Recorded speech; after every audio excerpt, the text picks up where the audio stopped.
So it actually is 10, 10 reasons, right? So we run through them. You know, and if there's anybody new, you could let us know in the comments. You could just say, hey, I'm new. We'd like to especially welcome you all to this platform. As Celeste said, this is a space for women, and it's meant to be a safe space. It's meant to be somewhere that you feel free to open up to ask questions. At the end of the session, there is an opportunity for you to not only ask questions, you could add. It's very common that people share their own personal experiences at the end of the sessions. So, you know, stay to the end. You get an opportunity to share or to ask questions to get clarity if you would like to do so. Also, the last two reasons are perhaps the most common reasons why. Hi, Adina. Good night and welcome, welcome, welcome. I hope tonight's session is helpful to you. The last two, I believe, are the most common reasons why people get married. Hi, Rhonda. And the most, in their minds, logical reason why they should get married, but it's not a good reason to get married, right? So if you know somebody, guys, if you know a single person who's dating, somebody who's single, dating, engaged, close to dating, anything like that, take the opportunity now and share. You could share the picture with them, or you could share the Zoom link and tell them, on a Zoom call, they're going to talk about dumb reasons why people get married. Now, I just phrased it like that because it sounds catchy, although some of the reasons are pretty dumb. Let me just say upfront that none of these reasons are dumb if they accompany the correct reasons, right? I want you all to understand that. So none of these reasons are actually dumb if you really did find somebody who is suitable to you and has all the characteristics of a husband, right? But if they stand alone, or they are your main reason, and or let's say you are in a relationship with 100 red flags, but because of this particular reason, you are pressing through, right? So I hope you all understand that. So I'm not saying that the things that I'm going to list here are dumb reasons. Actually, all of them, not all, some of them should be on your list as to why you want to get married to someone, right? They're not bad things, but they don't make sense if that is the thing that is driving your decision, right? If you all understand what I'm saying, it doesn't make sense, right? Or as I said before, if you have red flags, if throughout the relationship there's been red flags, but because of this reason, that's what pushes you over the edge. That's what make your decision. Then you're making it based on, then it becomes dumb, right? I wouldn't use that word dumb too much again, right? Except in one of them that I just find really, really, really dumb. Right, so here we go. Number one, ladies, number one, and it's not in the order of, right? As I actually said, the last two, in my opinion, and a lot of what I'm going to say is my opinion, right? For those of you who don't know me, those of you might be new, I saw one person say they were new. If anybody else is new, let us know. Counsel married people all the time, people in relationships all the time. So I have a mental list compiled. I know what the common issues are. Hi, good night, Leafy. Welcome to this new person. I hope tonight's session is beneficial to you, although I do believe it is too late. Yes, so I have a wealth of knowledge and information and wisdom that I have acquired throughout the years of counseling people. And so this is based on you know, all the common issues that come up in married couples and, you know, dating couples, people who have toxic relationships. Also the wisdom of God, the Bible. So yeah, but some of it is my opinion. But I mean, you know, you'd have to come good to argue that is not so, right? So we're going with number one, ladies, right? Number one reason why people get married, but it really shouldn't be a reason. I'll stop saying dumb. Pressure from peers, family, your significant other, society. This is something that I have seen over and over again where people are pressured into getting married, right? There seems to be a common age where when people start approaching, or common time in your life, people start approaching where the pressure gets real hot. Nowadays, you know, when you're in your late teens, early 20s, nobody really pressuring you that much. They might ask you more, yeah, no boyfriend yet, you ain't get no boyfriend yet, whatever. But from the time you start going down in your 20s and they ain't seeing anybody, it's pressure. It's pressure when you are in your late 20s and you have been to at least 6-day weddings of your friends and you've been a bridesmaid at least 5 times or 6 times. It's pressure. When your mother coming and watching in your eye and telling you, gosh, I want some grandchildren, girl. Why you doing me that? Gosh, you want me dead before I see my grandchildren. I want to dead before I see my grandchildren. Come now, right? Like if you could just go outside and whistle a man, say, woo, I'm looking for a man, looking for a husband. Look, hey, woo. Like if it's that easy, right? But family and friends do put pressure on us, and society do put pressure on us, women, especially when you are not married and you're just certain age. Thank you for saying that, Ayana. I was just going to say that the pressure age is when you are approaching 30. So when you reach 28, 29, it's no prospects, or you could have a prospect, but because you're getting close to that 30, like that 30 is the scary age, right? To not have a man. It is a lot of pressure. In certain cultures, still it is something among more East Indian families, maybe traditional East Indian families. If you're approaching 30, especially if you are a man, and a woman too, both actually, both I think have equal pressure, and you are not married, there's no grandchildren in the picture, they're going to find somebody for you. Your parents, they are going to arrange a marriage for you, right? Ladies, that is not uncommon right here in Trinidad and Tobago, arranged marriages, right? Where the parents start panicking and saying, well, what's wrong with it? Something wrong with my children. None of them getting married. Why you don't have no girlfriend? Why you don't have no boyfriend, right?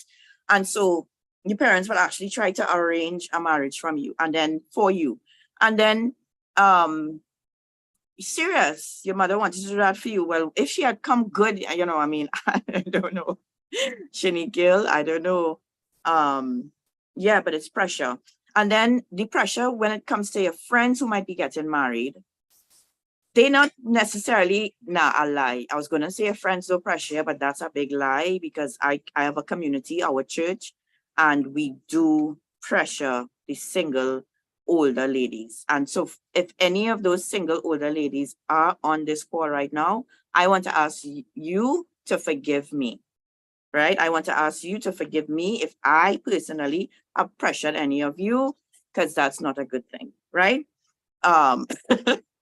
But ladies, it is a reality that you get pressure from all around when you start approaching your late 20s, and especially when you're going to hit that big 30, right? And but let me tell you something. That's a dumb, I said I wasn't going to use the word again, reason to get married, right? I can't watch all in your eyes because I don't even know where to look on this phone. I don't even know where the camera actually is. It that green light? Is it this one? I don't know. That's a dumb reason, ladies, to get married, because you are being pressured, even if it's just society pressuring you. Sometimes the pressure comes from yourself because you made these oaths to yourself, right? An oath, sorry. You made these oaths to yourself, not Quaker oaths. Yeah. You made an oath to yourself and you said, I will not end up being 35 or 33 or whatever the age, or 30 and not married. I rather, whatever, I have to get married. And it's almost like something for yourself, a personal achievement, accomplishment. And if you realize that you're not, time is going and you're not able to achieve that, your own personal goal, you become frustrated and disappointed in yourself. So you even put pressure on your own self, right, ladies? Let me tell you all this. This is it, right? This is just number one, but I'll say this stands, of course, for everything, right? Marriage is supposed to be a very it's hard, and it's an irony. It's going to be difficult to accept what I'm going to say, and it's hard to understand and see it as well, because we actually do the opposite, right? Should be one of the most informed decisions that you make. It should be one of the most researched decisions you should make. It should be one decision you want to make, ladies, without your emotions and feelings. It's actually your choice of who you're going to marry, right? But the irony of it is we do the opposite. That should be some people do more research for the actual wedding. I mean, and I see this all the time. They spend weeks and months, some cases years, researching the perfect wedding. They would watch hours of informational, is that a word? Hours of videos on YouTube about how to have the perfect wedding, about the perfect dress. They will spend, listen, hours, time, money, excuse me. They would even go and spend money and go to these wedding fairs that they might have now and again in hotels or whatever, to have the perfect wedding. Hours, days, months, sometimes sleepless nights planning a wedding.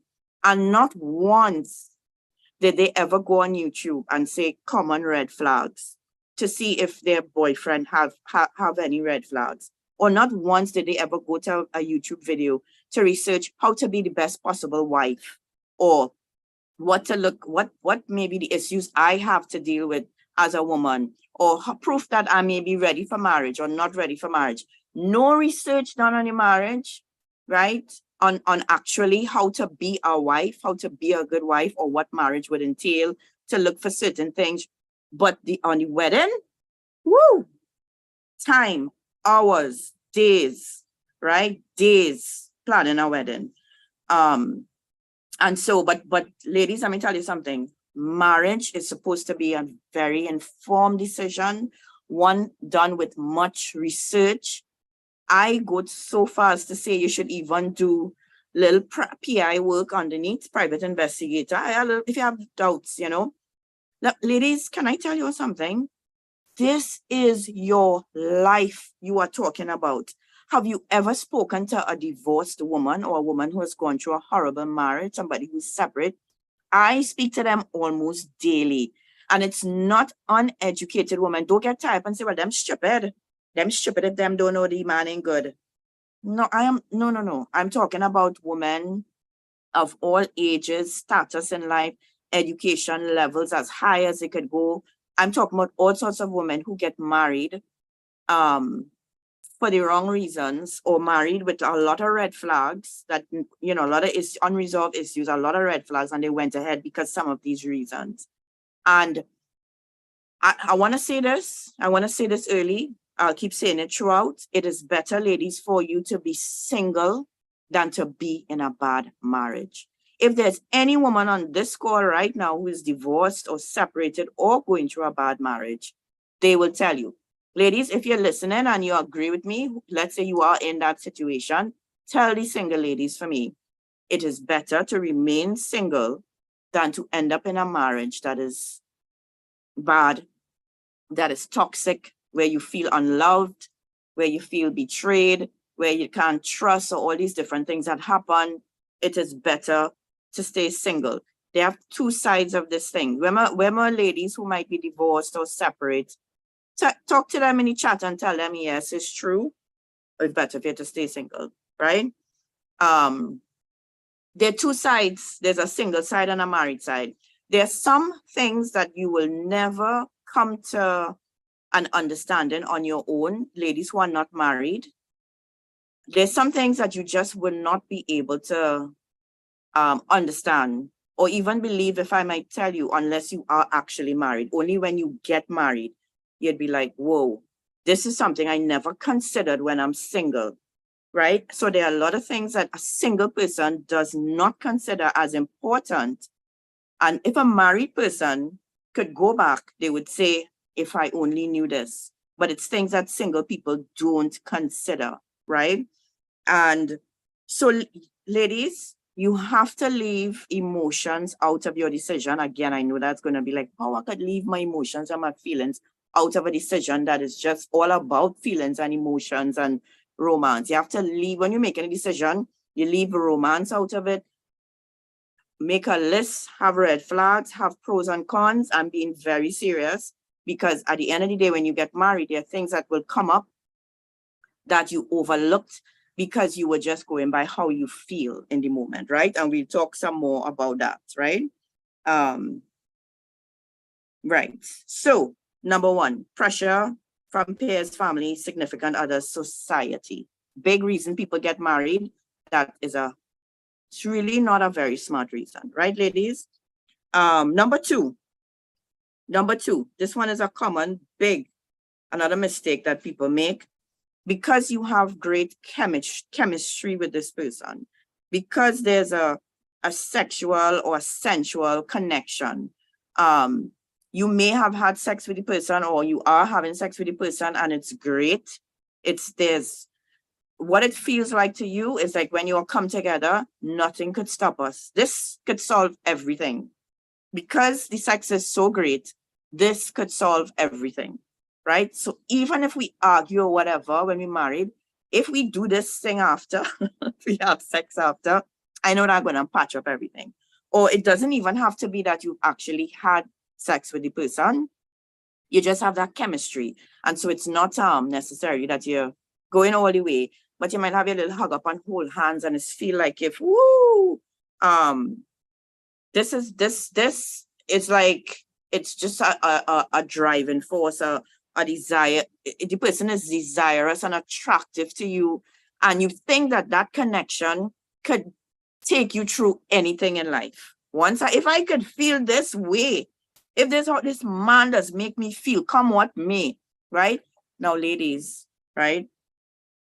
There's no pressure should be nowhere in your list of a reason why you should get married. Pressure should not be there, right?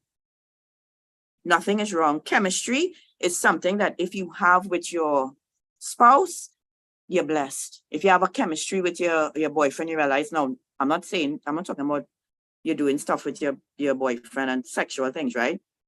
I'm a pastor. We don't believe in having sex before marriage. It's not something I'm just saying. We teach it, we preach it, and well, I lived it, and we try to teach young people to live it too, right? That you wait until you're married to have sex. It's not just a Bible verse we read it.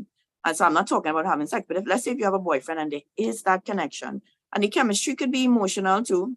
You know, you all just have this thing, we all hit it off, but you know, you just feel this connection with the person. That's great. You should have that. I want everybody to have that. But if, right, my boy toxic like hell, you can't trust him, they have all these red flags, but you have this chemistry, and that chemistry is what is driving you to say, I can't let go this man, then it's a dumb reason to get married. Right, ladies? It's a dumb reason to get married. How many of you know what dopamine is, right? It's a chemical reaction that happens in the brain when you now meet somebody. When you just meet somebody and there's an attraction there, it's actually there to help us to form connections with people in the beginning, right? It's not a bad thing. It's God give us the, I didn't ask for that, Debbie. I didn't ask for that to be my friend. I didn't make me. I didn't, so that plays a big part when you connect with somebody initially, and that drives you. It has listen, that can make you feel not to eat when you just meet somebody that you're very attracted to. Food is not important anymore. Food what? We tell me about food. I go and see him later, right? Once I see him later, I had lunch. That's lunch. I saw him, right? You're thinking about the person 24/7, right? You just see them and you can't wait for the next time you're going to see them again, right? So that happens. That's a physical thing that is helping you to connect to the person, right? That does not last forever, right? You can research it yourself. That does not last for after a while. That decreases and decreases and decreases, right? And so you cannot make a decision based on that feeling that you have in the initial stages. That would not be a very intelligent decision to make, right? It almost has your body. Those of you who've actually been in a situation, right? We spoke about this in a couple other sessions. It's actually called the honeymoon stage. And your body helps you with that, right? Your body chemicals helps you with that, right? But those of you who try, if you try to live like that for long, it will actually eventually take a physical and mental toll on your body. It's almost like the what happens to us when we get into some sort of danger or trauma, the fight or flight that happens in your body, how you feel this sort of adrenaline and you're in this sort of heightened state. It's almost the same thing that happens to you at that stage. And it's not practical to maintain that. If you have it and you have it for a long period of time in your marriage, your relationship, great, right? Of course, once you're not being sexual, right, with the person. But it's not practical to say that that could sustain any relationship. But many women and men do make a decision in spite of red flags, in spite of mistrust and all these things. They still make a decision to go ahead and marry a person because of that chemistry. It's just something they're not willing to give up. Because I never had this with another person before. The way this person makes me feel and all of that, right? That should not be your driving force, ladies, at all, right? I wanted to read something here.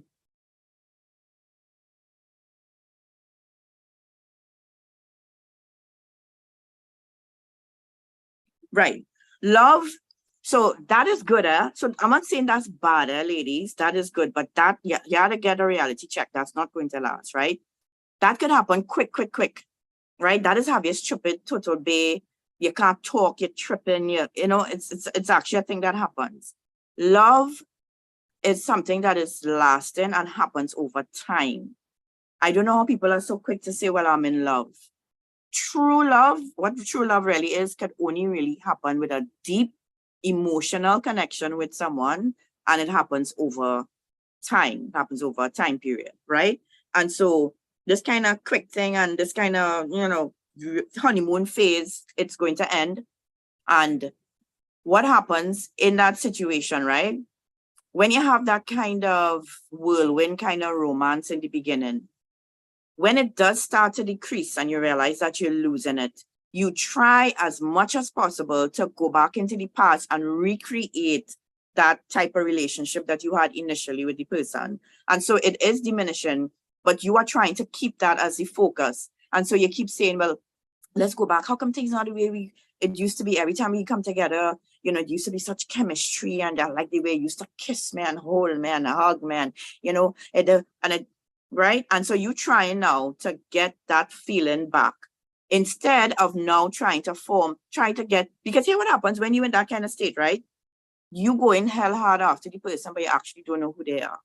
You haven't actually gotten to know them. You just know you have this connection.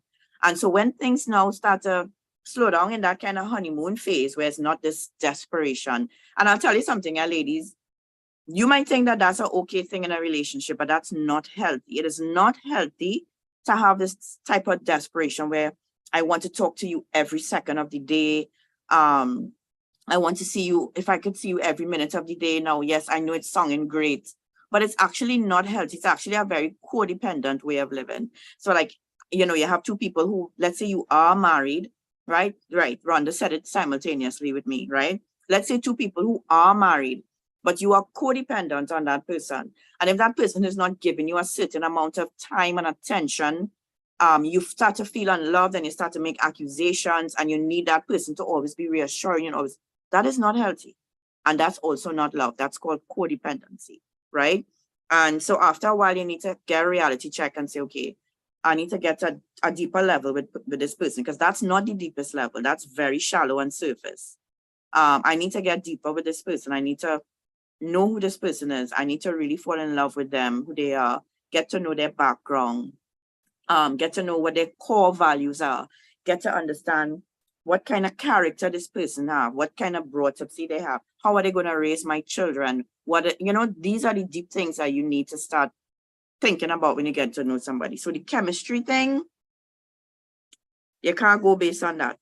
So if everything else bad, or you have too many red flags to count, but the chemistry real good between this person, you can't make a decision based on that chemistry. That's going to be a very huge mistake, right? That's number 2. So number 3, this one is dumb. This one is dumb. I'm sorry, it is dumb. Because you're getting old, right? Because you're getting old. Because the biological clock ticking. Because you want to have kids. Because you're approaching a certain age, right? Some women start moving fast. What starts happening when you think it's time that I'm getting too old. Excuse me. You start to lower your standards. So you would have had certain standards, let's say in your 20s, in your 19, 20, 21, 22, 23, things that you would say, nah, I'm not tolerating that. I'm not tolerating because you're hot on your thing and you feel well, you're going to get married just now. I'm not tolerating that. No man can talk to me so. No man can treat me so. I will never marry a man who doing this and that and the other. And those things are strong convictions to you. I'm not talking about shallow things that, all right. If you're not over 6 feet, I'm never gonna marry him. I'm not talking about that. That could be a personal preference, and nothing is wrong with that. But I'm not talking about shallow things like that, right? I'm talking about if you had certain personal convictions about the type of person that you would marry, if you had certain red flags that you said, certain things you said, I'm not tolerating ever, but you had a list at 22, and by the time you reach 29, the list was like this when you was 23, and by the time you reach 29, the list like this. Yeah, just have 2 things on the list. So you start compromising your standards, even your value. Start compromising your integrity.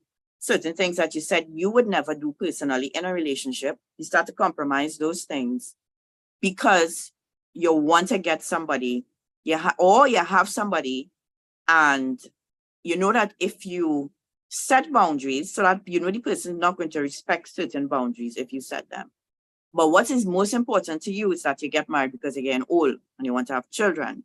And so you're willing to compromise your standards, and you're willing to compromise and allow him to disregard your boundaries, disrespect you, because anything is better than being single at 30, right? And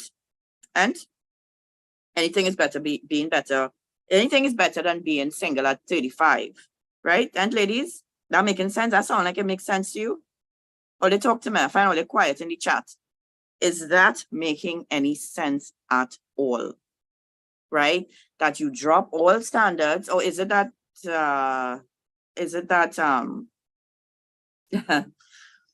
single and 20? Stop it. Stop it. You should be single at 20. Right? Stop it. Yeah. That does not make any sense at all. Right? So you can't let the fact that you're approaching as you're getting old, and the possibility is that you will have your children old, that can be your driving force to marry the man, or to go and look for a man, drop your standards and find one. It might even be one that you ignore for the past 5 years, but he's still tracking you now, and you say, you know what? Hey, what's going on? He's still here. Since like 25, this man tracking me. I'm 29 now, he's still tracking me. Best I'll go ahead with this thing, yes? Let me see how, yeah, good fella. Better to marry him than to be single at 30, 31, 32, 33, right? So ladies, dumb reason to get married, right? Dumb reason. Sorry, I hope I'm not being offensive to anyone, right? But I'm just trying to help you. I'm trying to save you all. Is what I'm trying to do, right? Number four.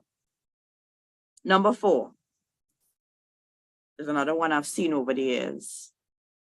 She did not care if the man was gay. Let me see that. She did not care if the man was gay. Hold on. I had to see what I really seen here. Oh, I can't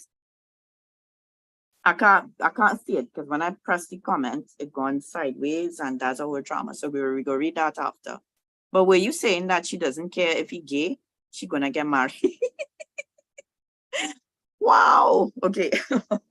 That is interesting. That is our level of desperation that But it's real, ladies, and that is all a part of the pressure. So it kind of goes hand in hand with the pressure, number one, because you'd only make that kind of decision if you're feeling pressured by even yourself, right? And the standards you set for yourself. Number four, here this one, ladies, tricky one. Because you get married because of a prophecy.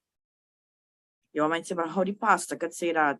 If I get a prophecy, my pastor prophesy and tell me die the man for me. How that is a dumb reason to get married, right? So let me make sure and explain, right? But it's on the list for a reason. As I said in the beginning, you're with the man, there are red flags. You have doubts. You have concerns. He's not somebody maybe you would have normally chosen or whatever. He might even be a type, but he there, right? But they have red flags. And your pastor or some prophet come from somewhere and prophesy and tell you, thus say the Lord, that is your husband, all you have to get married. Don't do it. Not because of that, right? If you are in a relationship with someone and the person is ticking all of your boxes, this person is a big old green flag. Green flag? Yeah, they're green flag. Love the Lord. They might be financially stable. They treat you with respect and love and honor and so on. Right? Nice guy. You're ready. You feel like hit the jackpot, right? That says nothing, right? You meet a guy, you meet somebody that is good, that you feel, wow, God, thank you for this man. And you already have a confirmation in your spirit. You've almost kind of already made a decision in your heart that if he asked me to marry him, I would say yes for sure because I get you here, right? And let's say in the midst of that relationship, somebody does prophesy to you, right? And say, hey, I feel I see you with this person. That might be a person. Although me personally, as a pastor, will never tell somebody that. I think God will have to audibly give me those instructions or write it on the wall and tell me it is him who wrote it, because demonic realm could write on the wall too, who knows, right? For me to look somebody in the eye and tell them, God say that's your husband. I don't know if I could ever do that. I don't think I will ever do that. I may have an inclination by the Spirit of God. Correct. If God could tell you, he could tell the pastor, he could tell you. I may have an inclination because I have the Spirit of God in me. I might know the people, whatever. And in the Spirit, you say, hey, okay, they this is a good couple. This might be a blessed couple. God might have a destiny for them together, whatever. But I will not ever go and say, God say, right? So I was saying, so if there are green flags and your relationship is going good and it is godly and you already feel like God is with you and this is the person for you, and you get confirmation. So the prophecy for you is really confirmation. Nothing is wrong with that. I had someone tell me, God tell me that, husband. I tell him, God never tell me that. Somebody mother tried to manipulate me and tell me that already. Yeah, the boy was a nice guy though, but I had absolutely no feelings for him. He was a nice guy in terms of personality. I mean, I was not attracted to him. He wasn't ugly, but there was nothing there. He was just somebody that I was real good with. We used to go hang out together. We used to go Christian concerts together because I met him at one of my first jobs. It was a job, on the job training in the district revenue office in Arima, right? I'm going back far, boy. Yeah. And we ended up forming a real nice friendship, real nice guy. We got so close friends. I was not that at all, right? And we got so close that I would go home by him a couple of times because he lived close to where we work. And his mother really liked me, and she sit me down a day. He went inside and tell me how, God, like basically she's telling me God say you all will be together. And that was the end of our friendship as the way it was. So every time she told me that, I was like, okay. And we were never friends the same after that. I was like, you're not going to try to manipulate me here, woman, to marry your son. So the friendship changed. I didn't stop talking to him, but certainly, I put great distance between us after that, right? I didn't want you to get tired up and for mother to try more things to get me to marry his son. So I was like, right. Anyway, so yes, so the prophecy I'm not saying anything is wrong if somebody confirms to you a man of God or pastor or whatever. But I'm saying the prophecy, you should not ignore the red flags or your doubts or whatever you are, your thinking is with person. You don't put that aside and ignore it because somebody came and prophesied and tell you that God said, right? Don't do that, ladies. That is a mistake, right? Hope you all understand that. Number 5, because you got pregnant. Now, I know for some of y'all, this is sounding like the logical thing to do. I get pregnant with the man child, right? I get pregnant with the man child. Why I can't marry him? The logical thing to do now is get married. No, it's no reason to get married.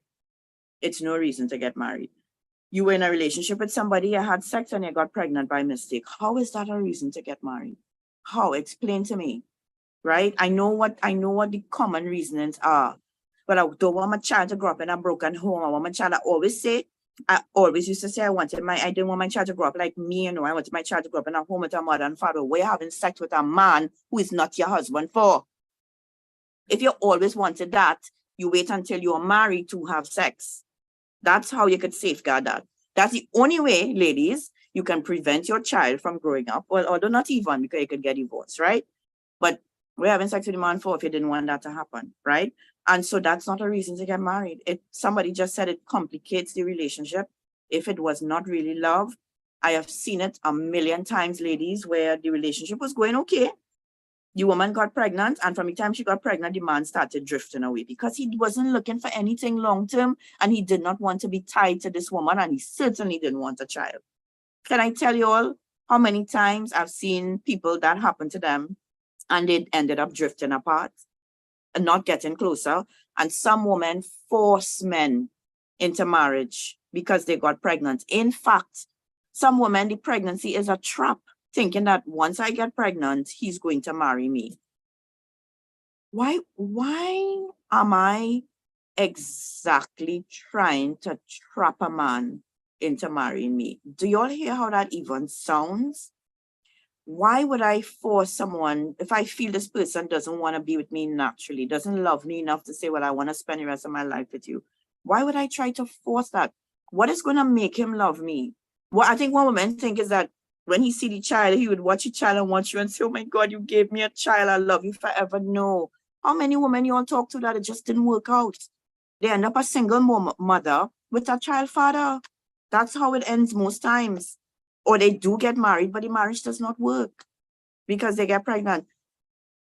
Less of that type of marriage works than it does work.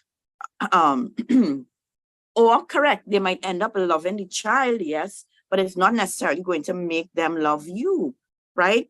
And so I didn't check any statistics for that, but I'm sure that a lot of the number is high of people who get married because they were pregnant. Those marriages don't last.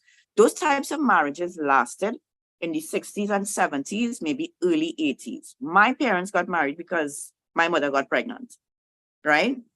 In those days, from the time you get, and I know 2 of my mother friends, I remember chatting with one of my good friends once, and I don't know how it came up. I can't remember, obviously, I would remember that. And she was like, yeah, mommy and daddy, them only get married because they get pregnant. And I was like, yeah, my parents too. But by this time, though, our parents married 15, 16 years, right? So long time in the 70s, when it was a big shame to get pregnant outside of marriage, parents would force the children to marry. But the whole culture and everything was different then, and people were more, they understood the commitment they were making. So it doesn't mean that there necessarily was love there, but because of their understanding of marriage and a covenant and commitment, they stuck together, right? And it still didn't mean the marriage was happy. But nowadays, I don't think the men, they don't, that's not going to put any pressure on them to marry you. They will mind the child. And as somebody just said, they will love the child. But doesn't mean they're going to love you, and doesn't mean your marriage is going to work if you get married. So ladies, that is no reason to get married, right? Because you get pregnant. I talk to ladies all the time who tell me that. But I have this child. I want my child to grow up with their daddy. Sometimes it's better that the child grow up with you, and you provide a stable, loving home for your child, rather than you go and be with the man. Some people might end up living with him, and your relationship is toxic and there's fighting, and the child grow up in trauma because you're always fighting and can't get along. It's better to have a relationship, a safe, healthy environment with a single mother than have mommy and daddy there and it's torment for the child, right? Not a reason to get married. So that was number 5. Number 6, because you met the person in church and they say there's a Christian, right? Now, again, the Bible actually says, it's okay to get married, but my advice is only get married in the Lord. So in other words, marry somebody who has the same convictions as you do spiritually. The Bible talks about not marrying somebody who's like, don't be unequally yoked with an unbeliever. So basically that's saying if you are a believer, if you're a Christian, it doesn't make sense marrying a Hindu, especially one who's practicing. Well, no Hindu at all, or Muslim, or whatever other religion. It doesn't work out, ladies. It doesn't, right? Especially if the person is practicing their religion. God says don't do that, right? And so, yeah, it's good to marry a Christian, of course, somebody who has the same faith as you. But a lot of Christian ladies they would meet a guy in church. Let's say they come to the church, they meet the guy there, looking like he's a Christian, he's singing songs or whatever, but his life is in a mess. I don't know if you all know by now, if you all figure it out, but you all know Christians are not perfect, right? And they could have some good messed up lives too. That they could be good, messed up and toxic. And they could be going through healing in their personal lives as well. They could have been people who grew up in trauma and they haven't overcome everything yet, right? But you think you see the person in church, they're looking like a Christian, they play Christian music in the car, and so yeah, it's okay, even though you're seeing red flags, even though the person, you can't trust them. I keep saying the same things over and over again. They seem to be always chatting up some other girl, or they lie a lot, or the person is always in a state of not being financially, they can't hold down a job. They always get into arguments, or they may have a anger problem, all the different red flags. You've seen all of these things. And so basically, if you met that person, okay, so let me break it down. That same person with the same characteristics, same person, if you met them outside the church and they were not a believer, and you got to know, you wouldn't even consider them, because you would say, well, nah, he has a real bad attitude, he this and he that, and he's not even a Christian. Even though you're attracted to him, you will not pursue him because he's not in church. So long story short, ladies, not every man you meet in church is fit to be a husband. So if it comes down to ignoring all the other red flags, and because you say, you know what, and I'll tie this in with it as well. We think and we assume that because the person is a Christian, I met them in church, they're Christian, they raise their hand, whatever, they could even talk in tongues. Even though they're bad, they are bad ways and they're toxic, they will change, man. God is working on them. They will change. So you marry them with all of these red flags, thinking that they are Christian, they're a child of God, God will change them. As we married, things will change, he will get better. No. If the person has too many red flags, don't marry them. Make sure, ladies, the word red flag is coming up a lot in this session. Make sure you have a list of red flags, and I'm very serious. And so make sure you have it listed out so that when you meet that person, you can look at that, compare the person's ways and characters, personality to your list and see, because if you don't have a mental list, or at least a list written down, you will overlook certain things, right?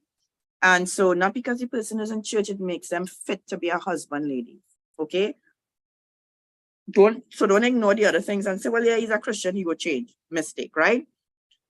Next, number 7. This problem only exists again in the church. The last 2, only church people have this issue. Because you had sex outside of marriage, or you got drink and involved in that, she was very successful. We make sure and read these comments after, ladies, because they disappear really fast, so I can't read them in a moment, but certainly at the end we'll go over and read your comments, right? Because you all had sex, you are a Christian couple, you had sex, or you became sexually involved, may not have actually had sex or gone all the way, and you never really wanted to do that, and you always tell yourself the first person you had sex with will be a husband. It's not. I said I didn't want to use the word dumb anymore, but it's a dumb reason to get married, right? Especially if your relationship with this person, in spite of you having boundaries and saying, I don't want to have sex before I get married, and trying to reinforce your boundaries and constantly talking to them, and you're constantly trying, you'll still end up becoming sexually involved. And it's always a battle in that area of sexual things, right? Not correct. Not because you had fornication, you get married to the person. So it has always been a struggle. So the problem may be, ladies, that you or your boyfriend or both of you are dealing with a spirit of lust. And you look at me, ladies, trust me, you don't want to marry a man, or you don't want to get married yourself dealing with a spirit of lust, right? If you are overwhelmed with thoughts, sexual thoughts, if you are in a relationship with somebody and you are bombarded and overwhelmed with sexual thoughts towards that person, and it's constantly a fight. Now, again, nothing is wrong. You're supposed to be attracted to your partner and sexually attracted to them too, especially if you're, approaching marriage. Obviously, the time coming close. I could understand that, right? You're starting to feel, oh gosh, I can't wait, because I'm so attracted to this person, but you are waiting. But there are people who, they cannot, that sexual desire is too strong, and they are actually unable to hold it back. They don't have self-control in that area when it comes to sex and sexual things. And so you end up with that person sexually. And especially, ladies, if it has been a trend, so not actually having sexual intercourse, but let's say all of your previous boyfriends, you've gotten involved with them sexually, kissing, fondling, whatever, right? It could be that you have a spirit of lust. Most likely it is that you do. And if the man is pressuring you and giving you stupid excuses for why you all can have sex, like, we're going to get married anyway, I'm going to marry you, I love you, what's the point in waiting, we're going to get married, those are not those reasons, those aren't reasons to give in to the sex. And worse yet, to say, well, okay, it happened now, so let's get married.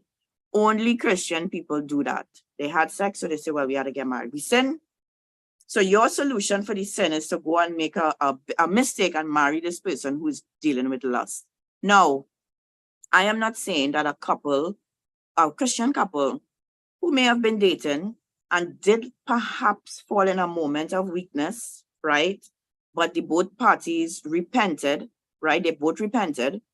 They continued to date and they never got themselves in a sexual situation again. They set strong boundaries, right? They put up walls, they get a chastity belt, and they say, nah, we're not doing this again. They really came to a place of repentance and turning away from that. I'm not saying it's impossible for that couple to continue on their relationship and get married and have a healthy relationship, right? If it's true repentance, it's possible, right? I'm not saying no. But if this is something that has been habitual in your relationships or in that relationship, it's very sexual. Again, sexual doesn't mean, I know a lot of people, church people, think, once I do everything else but intercourse, I'm a good virgin. And God's smiling on me. I made it. I did it. I didn't have intercourse. I'm good. I'm a virgin. No.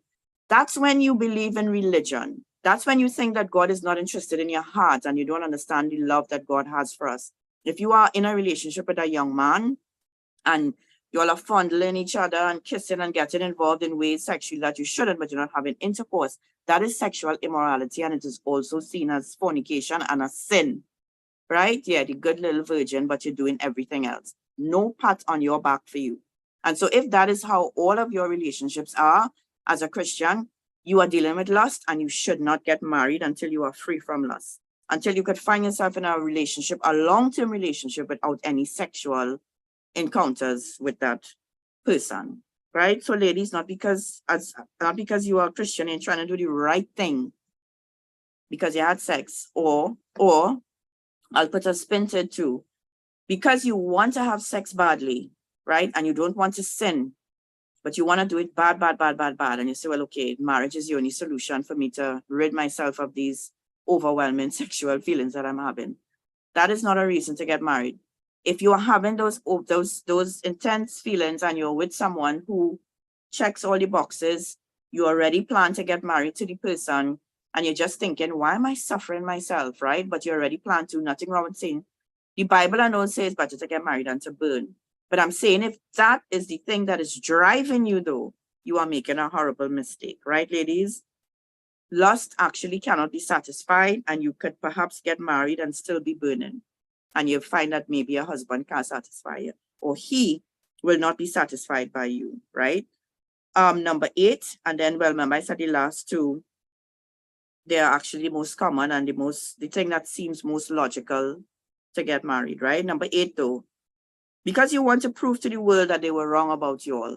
Now, for some of you might be saying, people get married just to prove a point. Yes, as a pastor, I've seen it several times. The relationship in a mess. The people ask for advice. We tell them, no, do not get married now. Things are too toxic. Not that y'all shouldn't get married at all. Maybe y'all shouldn't get married now. In some cases, we would actually say, nah, y'all should not get married. But they strong on this. They actually, what pushes them over the edge to get married is actually to prove the people around them who telling them they can't do it. Now, it might sound silly to you, but people do it. People do it. They get married to prove a point. We will show them.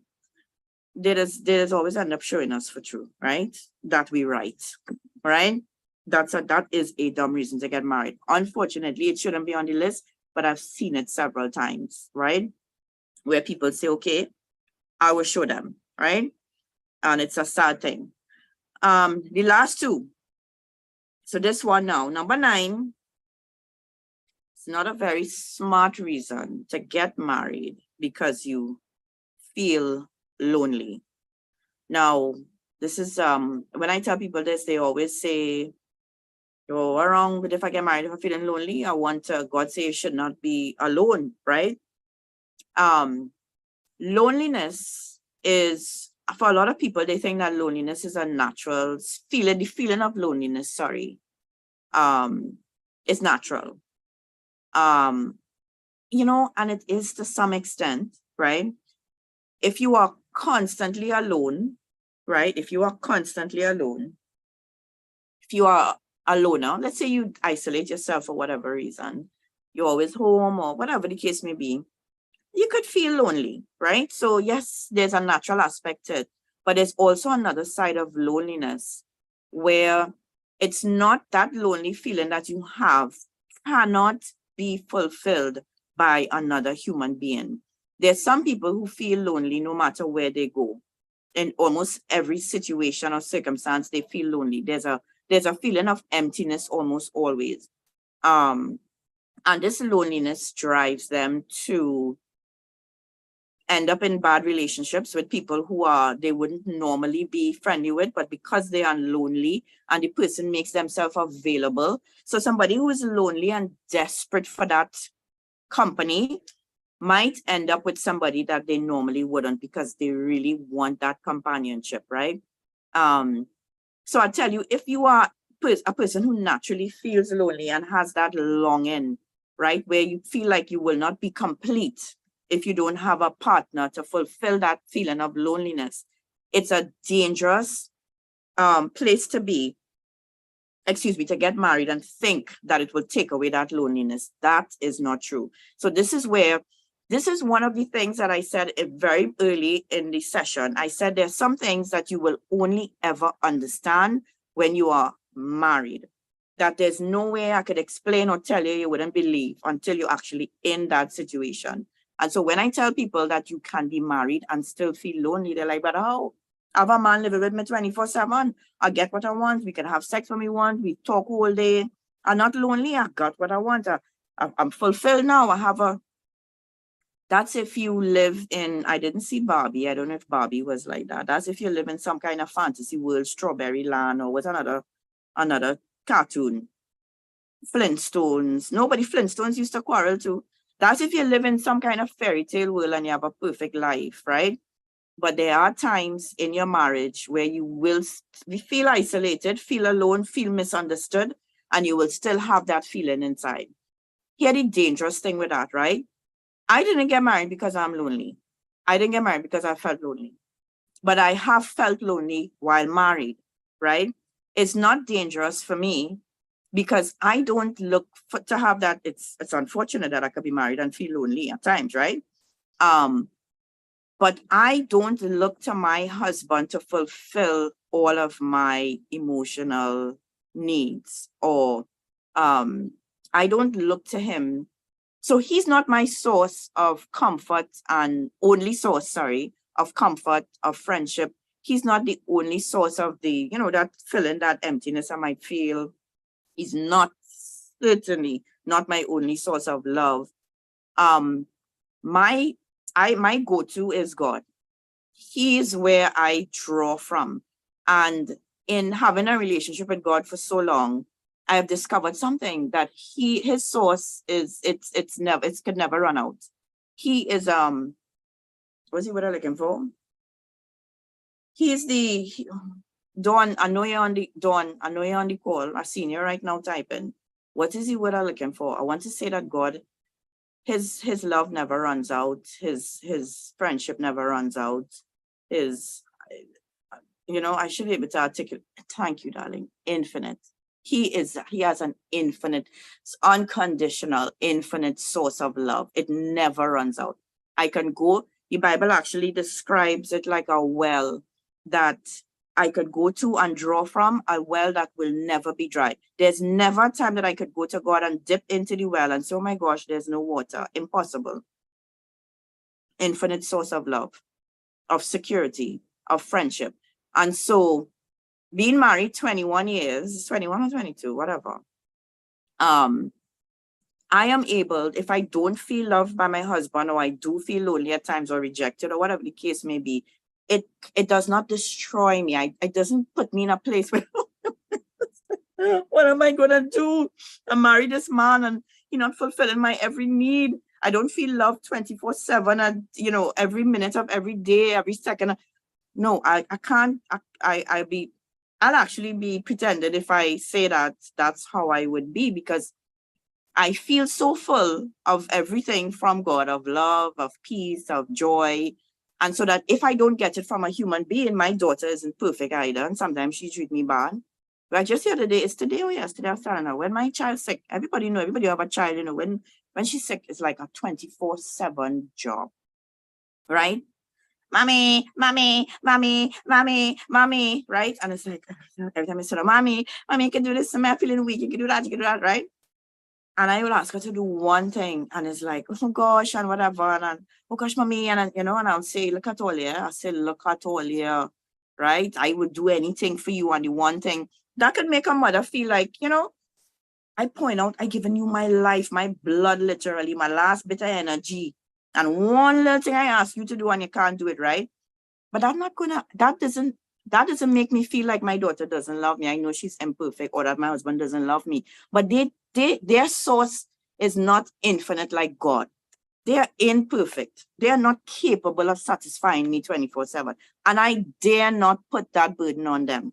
I dare not put the burden on my husband to love me, to be my only source of love. That is a burden that no man should have to bear, or woman. Because you are imperfect. There are days where you don't want to even speak. Not so? You have your own issues. You feel so bogged down and so heavy, and you don't want to talk. I don't even want to talk. So give me the liberty one day to say, I don't really feel to talk. You can leave me alone today. So I want to have that liberty, and that don't mean I don't love you. But there's some people who can't see past themselves and that desire that they have for affirmation from another human being, and that love that they think that if they don't get from another human being, they're distraught, or they're not lovable, or something wrong with them, right? So loneliness, ladies, if you are somebody who feels this desperate loneliness inside, and you feel that a husband is the answer, no. So don't get married if that is your underlying reason. If you think that, okay, this is going to be it, I'll never be lonely again, you will get married and be shocked, and perhaps you will not know how to handle it. And you would say things like, this is not what I signed up for. Because it was the number one thing in your heart that you wanted. And if you're not getting that, it could get your marriage shaky and make you rethink everything and look at everything differently now and say, did I marry the wrong person? I'm not getting what I thought I went into this marriage for, right? And so it's not a reason to get married. The last one, ladies, which ties in very closely with love, that is not a reason to get married, is because you're looking for love and you think that marriage will finally give you the assurance and the acceptance that you are looking for, right? Now, I know that might, what? Don't get married because I'm looking for love? Well, what get married for? It ties into the loneliness, ladies. If your need and your drive for getting married is because you feel a desperate need to be loved, you are going to be in trouble. You do not always feel loved in a marriage, and it does not mean your husband does not love you. You are dealing with an imperfect human being who is not an infinite source of love. You cannot, in fact, again, as I said before, I dare not put that pressure on any human being to be my only source of love, or to think that there won't be moments in my marriage where I feel unloved, or even seasons. If you talk to married women, they would tell you there's seasons sometimes in their marriage, not only moments, where they feel unloved, and then, you know, it would be renewed again, or whatever the case may be. And so let's say you get married to somebody. Remember, people, guys, you think about yourself. You're not perfect. You by yourself toxic sometimes. You have issues, right? You're not even capable of giving all the love that, let's say, your husband might deserve, or your mother or your father would deserve, or your children would deserve. But you expecting this perfect love from a man. You cannot get married thinking that this is going to be it, finally. So this is where the trouble comes in. Ladies, I hope you understand what I'm saying. Huh? Love is the foundation of a marriage. So you can't get married to somebody if you don't have love there. I'm saying, if your reason is that this is it, finally, I will get the love that I will be looking for. I will no longer feel this way, this unlovable way, or like something is wrong with me, because I'm going to find somebody I found somebody who loved me and chose me. So it means I'm okay. I'm acceptable then. So nothing is wrong with me. Finally, I got this love, right? And your life is, you become codependent. People like that, they become codependent, right? You want affirmation all the time. Nothing is wrong with affirmation, right? I keep saying that because I know how human beings are. But what she trying to say is, we're not supposed to do it. No, I'm not saying that, right? Listen to me and you'll understand what I'm saying, right? You may have a constant need for affirmation, but you are dealing with an individual who does not have an infinite source of love. I'm so glad Dawn gave me that word so I could use it, right? Your husband does not have an infinite source of love. There are times in his life where he will be down, where he will feel low, where he will feel unlovable and unable to show you the love that he should, right? In those times, you're not supposed to get to a place where you just emotionally in a state because you're not feeling love by your husband. You're supposed to still be able to carry on and understand that I don't need his love to feel secure. I don't need his love to feel valued. I don't, because I have the love of God. And not only do you have the love of God, if you are in a right place with God, you realize that you are filled with the love of God.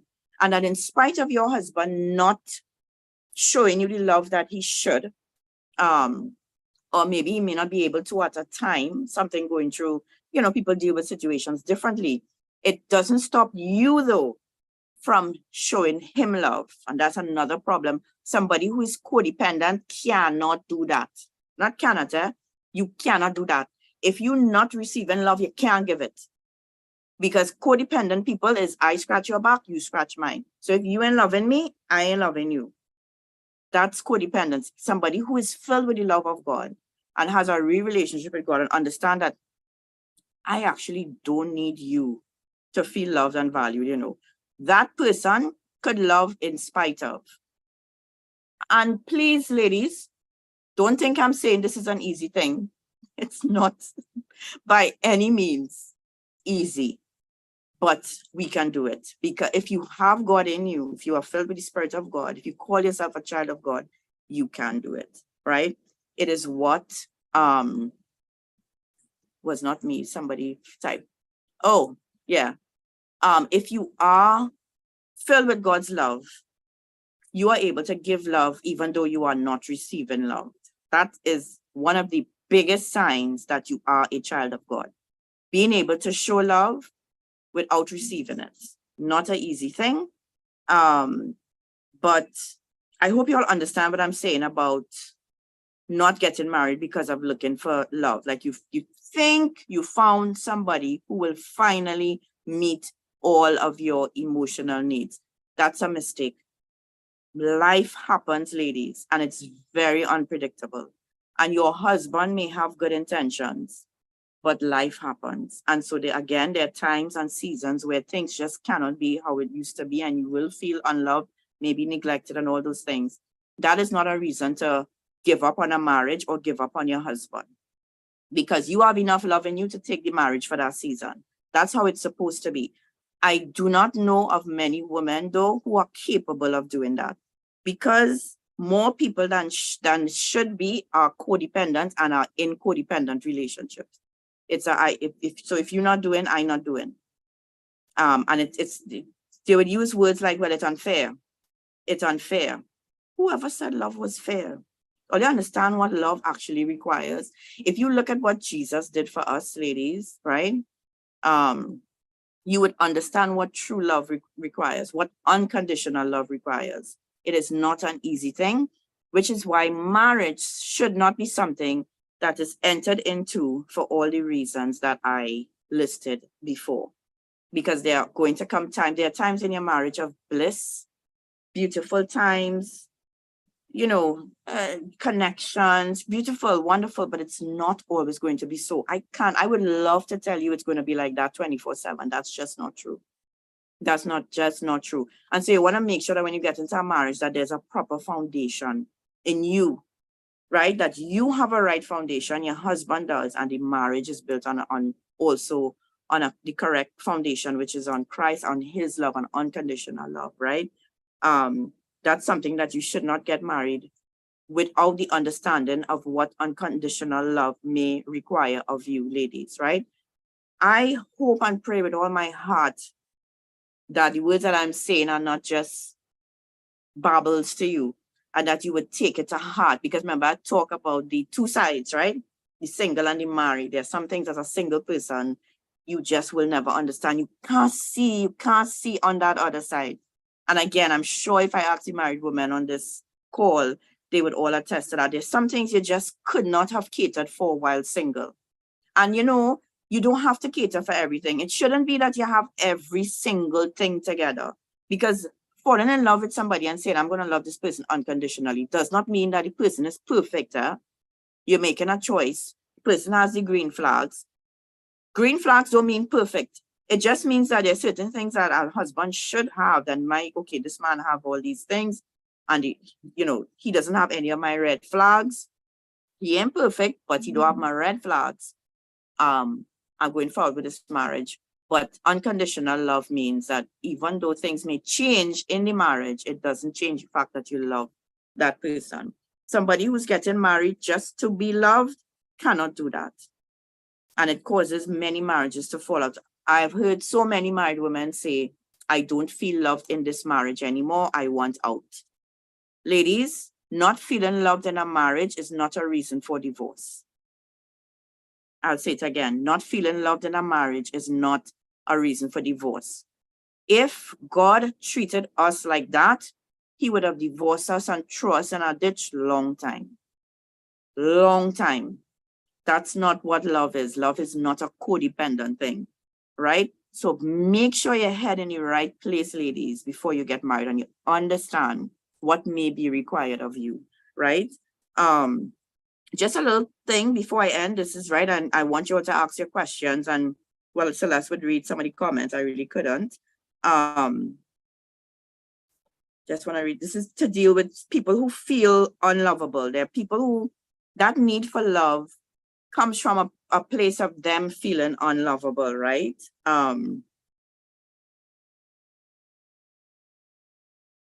Right. When someone believes that they have little worth to give others in the world, they have low self-esteem.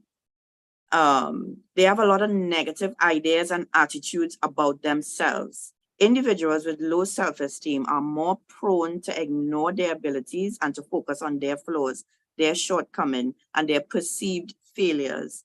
And so this causes them to find themselves in a place where they actually don't feel worthy of love because they actually don't love themselves.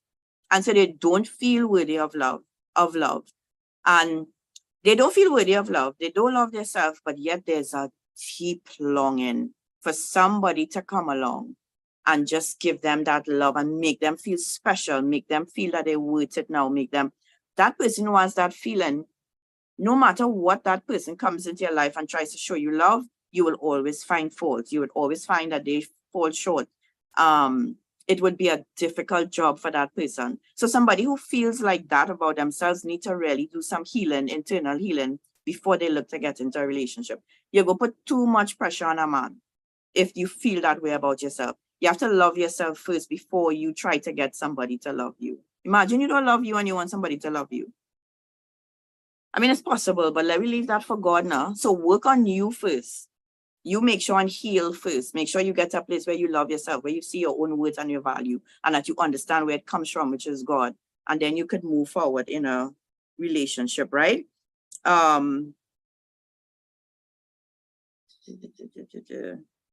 Right. So ladies, I could have made more on the list.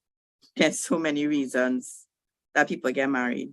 Some people get married, but that's number 10. I'll read out the list again, and then I want you all to ask questions or make comments, right? Number 1, pressure from peers, family, your significant other, or even society or yourself. Number 1 reason why you shouldn't get married. Because you have good chemistry with the person, not a reason to get married. Because you're getting old, not a reason to get married. Because of a prophecy, not a reason to get married. Because you met the person in church and they tell you they're Christian, not a reason to get married. Because you got pregnant, because you all had sex and you know you're Christian and so you want to do the right thing now and get married. Because you want to prove to the world that they were wrong, so you get married. Because you're lonely, you get married. Because you are looking for love and to fulfill a deep longing, that's not a reason to get married. That's a reason to get close to God. That's a reason. The last 2, those are reasons why you should seek an intimate relationship with God. That's a reason why you should try to find yourself in Him. That's so being lonely and having that feeling of love, filling that void, it's only actually God that can do that. No human being can do that, right? And so if you find yourself in that place with God, then you could look for somebody to not, and you will end up in the relationship, somebody who is full of love and confidence because of God. You give, you're a giver. Love is so given. You end up in a relationship and you give and you give and you give and you give. That's what love is. Love is not a take, a want. We have it wrong. What you could give me, what you could do to make me feel better, what you could do to satisfy my needs, what you could do to help me feel better emotionally, what you could do, that's not love. Love is from inside out. You giving, right? Not taken. I would like you all at this time to ask your questions, make your comments.